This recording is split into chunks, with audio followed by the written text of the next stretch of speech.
Here's a joke. A Roman walks into a bar and says, "I want 5 beer." I'm Al Shivo, Shop Benefits. I'm from Atlanta. I'm from Atlanta, Georgia, and the talks have been amazing. I have 3 words for you: lower your expectations. Okay? I want to talk to you about 5 things.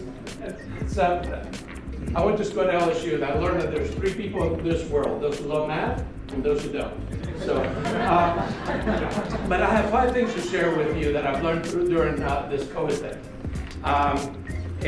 Either observe or learn or notice or whatever. One of them, the first one is embracing change. You know, COVID was thrown out in our faces. Could not help it. Shutdown took place. Mask, no mask, bags, yes, or whatever. That could really throw you off your game. So it's either you decide to get better or get bitter. So I decided to get better. Okay. Second thing that I've learned was observe this is that you got to allow yourself time to accept that there's some change. You know, give yourself time to adjust. And to be honest, I was depressed the first week or two. It was like nobody to call, nobody to see. Seeing people on Zoom calls, nobody wanted to talk to me. I'm a people person. I get energy out of telling stupid jokes. All right? But it's just funny. Okay, at least I'm funny. I'm laughing at myself. So anyhow, but the point is that I was depressed. But what I did is I said, you know, I've got to give myself time. So I took some breaks, took some time off, maybe half a day, a couple days, whatever, because I was staring at the wall doing nothing. And so one of the things that Wendy and I talked about is doing some pal care. We dubbed it pal care. So I said, okay, I'm going to do some pal care. Third thing that I started doing after I got done with that junk is that is to work on myself. Work on myself, work on my business. How would I do that? I started reading books. You know, I wrote this down. I discovered Jeff Lang, Fanatical Prospect. Mark Hunter, who's a guru in sales. Mel Robbins, who wrote the 5-second rule. James Clear, the Atomic Habits, and on and on and on. I discovered the largest free university in the world. It's called YouTube. And there's full of videos that everybody's trying to sell you something, but if you really look hard, you can find all kinds of stuff in YouTube. I started working on my people skills, on humor, believe it or not. I started working on self-defense, you know, so don't mess with me.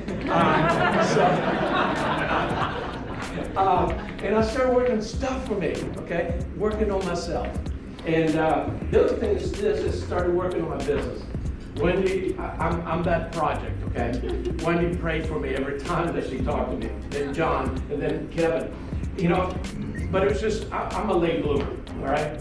It takes me 2 hours to watch 60 minutes, all right? All right, so there you go. But anyhow, I started working on my business. Wendy said, do marketing.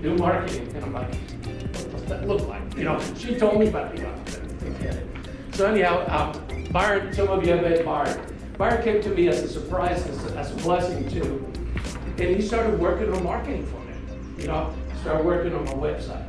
I did a lot of videos. I have about 80 videos on YouTube right now. I have a YouTube channel, and we have a Medicare ebook that we work together on. We have all kinds of things. So we started working on our business.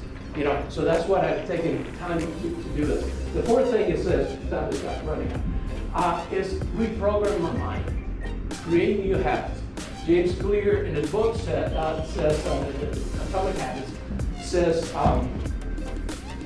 somebody asked him, how long does it take to create a habit? You hear 21 days. You hear 66 days. But he talks about how many reps does it take to create a habit.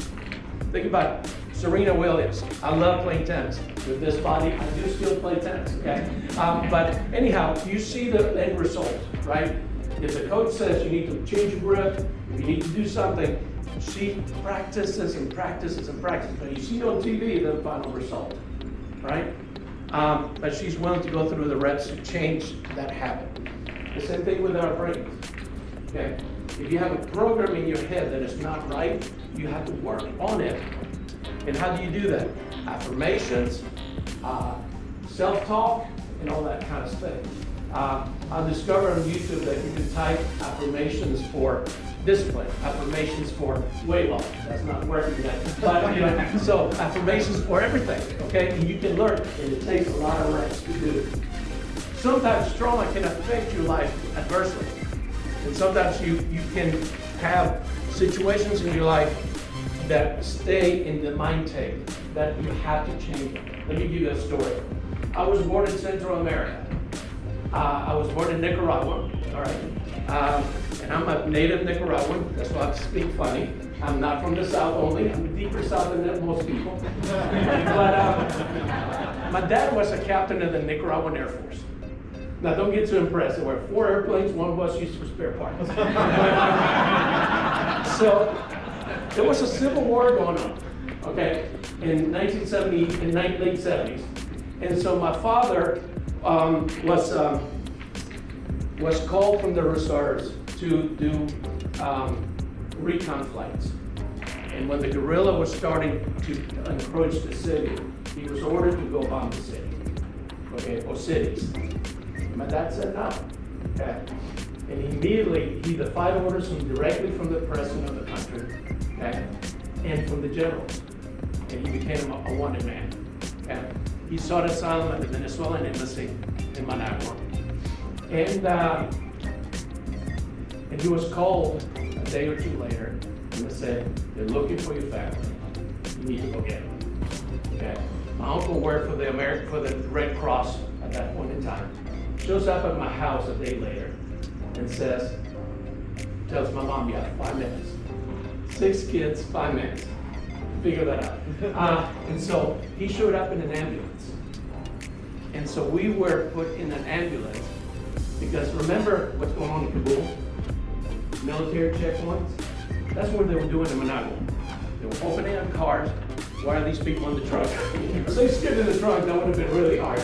But anyhow, we went through the city of Managua trying to avoid military checkpoints in an ambulance with a siren blaring. I was 14 years old, and I discovered through therapy, through help, I'm still working. My therapy gives me group discounts because I have multiple personalities. But anyhow, through work and stuff, I've discovered that I had fear of authority. Okay? At 14 years old, I was scared to death. We were running through this military checkpoint, fearing that we were going to get caught. Okay? And then we were in the embassy for a month, and we did not know what was going to happen to us. Okay? So the rest is history. We got out and everything, so it was all good. But still, that got in my head. And the problem with that is that sometimes when trauma happens again, you can revert back to those things. That's why reprogramming is so important. Okay? The last thing I want to tell you is have fun. That's what I discovered. Having fun. As you can tell, I like to tell jokes because I get energy out of telling jokes. And I do my research, a lot of research. When I feel down, which I feel down sometimes, I listen to comedy. I watch comedy. I laugh. I tell jokes because I get energy. But thank you for giving me the chance to tell you jokes so you can laugh at it. So, or at least near me. So, but anyhow, have fun. Have fun is just having fun, laughing. Okay? Because life is short. Start with dessert. No, I mean, it's great. But the last thing it says, having fun with people that you love. Some of you have heard me talk about my wife. I've been married 36 years to the most wonderful woman in the world. And she puts up with me.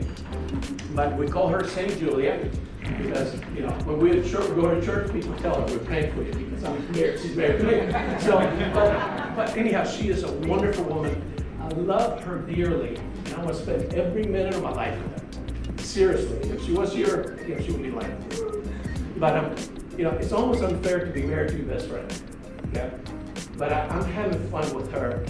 I go out with her. We go on dates. Sometimes we don't do anything, but we cook together, we shop together, and some of the things that we're doing, like for example, we're going to Las Vegas in November to see Lionel Richie. Why? Because I'm a hopeless romantic. And when we had started dating, that was our guy, And so we're just so excited about that. But just doing stuff that people that you love. So, in recap, 5 things: embrace change, take time for yourself, or try to take time to adjust. Number 3 is work on yourself in your business. Number 4 is reprogram your mind, create new habits. And then 5 things: have fun.